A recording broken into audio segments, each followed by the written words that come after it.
Morning 5. I am editor Dave Biddle, joined by the one and only Dwayne Long. And Dwayne, the saga that will not end, Malik McDowell's recruitment, is making Terrell Pryor look like he was kind of like under the radar. His dad was quoted in the Detroit Free Press yesterday saying about 10 different times, he said the word compromise. We want to compromise with the mom. It's not always good to compromise, but in this situation it is good to compromise. Basically, they are still standing strong. They do not want him going to Michigan State. But Dwayne, Malik wants to go to Michigan State. How do you think this is going to end, and just your thoughts on this crazy saga?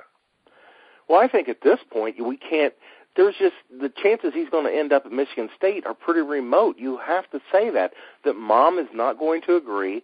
Is this kid going to wait until – I mean, when can he decide on his own? You know, the way I understand it's 21, which doesn't make any sense to me.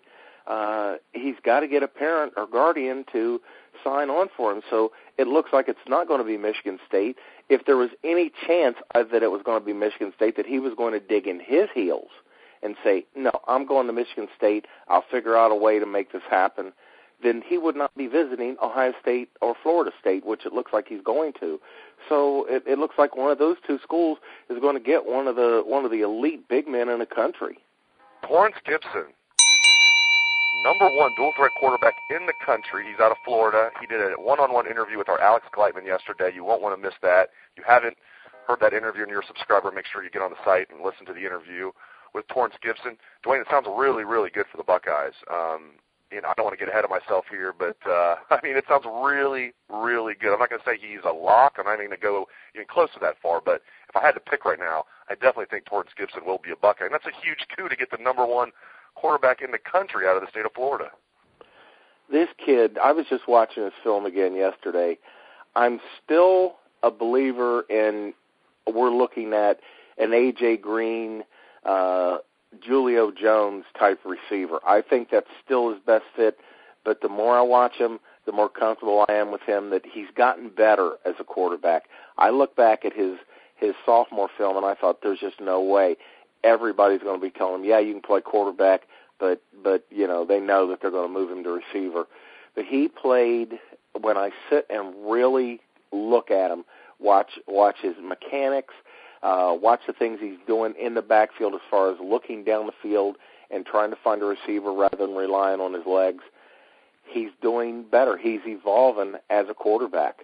So who knows what he could be. It's going to be real interesting to see what happens with him as far as his development is concerned by the time he steps on a college campus. So he might be a quarterback, and when you can put a kid back there that could be not just a good college receiver, but an elite NFL receiver, and he's your quarterback, oh my goodness, what this kid could be. Ohio State's been going after one of the elite playmakers in the country ever since Urban Meyer has arrived here. Excuse me. A couple of years ago, Stephon Diggs got down to the wire with him. He ended up staying home. And early on, it looked like we were in up for Jabril Peppers last year. So this year, it could be the three's a charm. It looks like this kid is right now, if the signing day was tomorrow, I would say he's going to sign with the Buckeyes. And what a player he is. Just phenomenal talent. Changes a game every time he touches the football. He's got that potential. And another 2015 recruit, Steven Gonzalez. Our Bill Kurlick has an update on the site on Steven Gonzalez right now. He's a 4-star offensive lineman from Union City, New Jersey. And Dwayne, he comes right out and says Ohio State's his number one. He says the Buckeyes lead right now. Now, he's 6'5", 300, Dwayne, but he's listed as a guard. I don't know how much you've studied Steven Gonzalez, but that frame, 6'5", 300 as a high school kid, I would think he's big enough to play tackle, or is he just pigeonholed as a guard?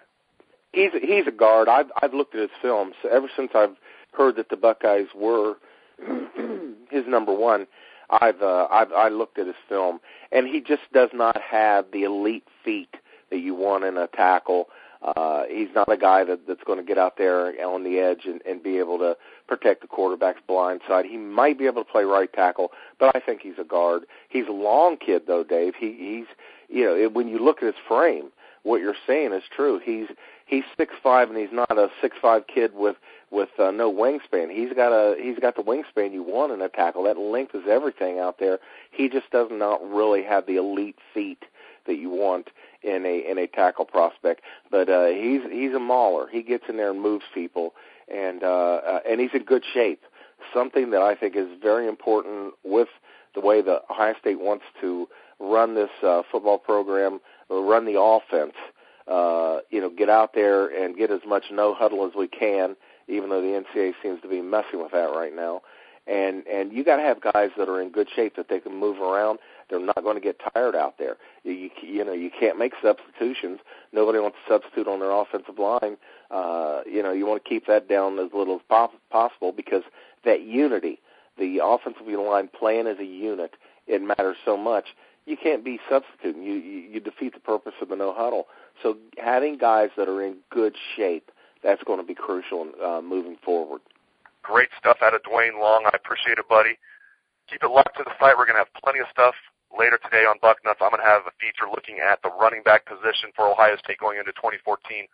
Spoiler alert, I'm going to pick Ezekiel Elliott to be the starter. But behind him, it's going to be interesting to see what that pecking order ends up as. Is Curtis Samuel going to be able to get a lot of touches as a true freshman? Is the light bulb going to come on for Rod Smith as a fifth-year senior?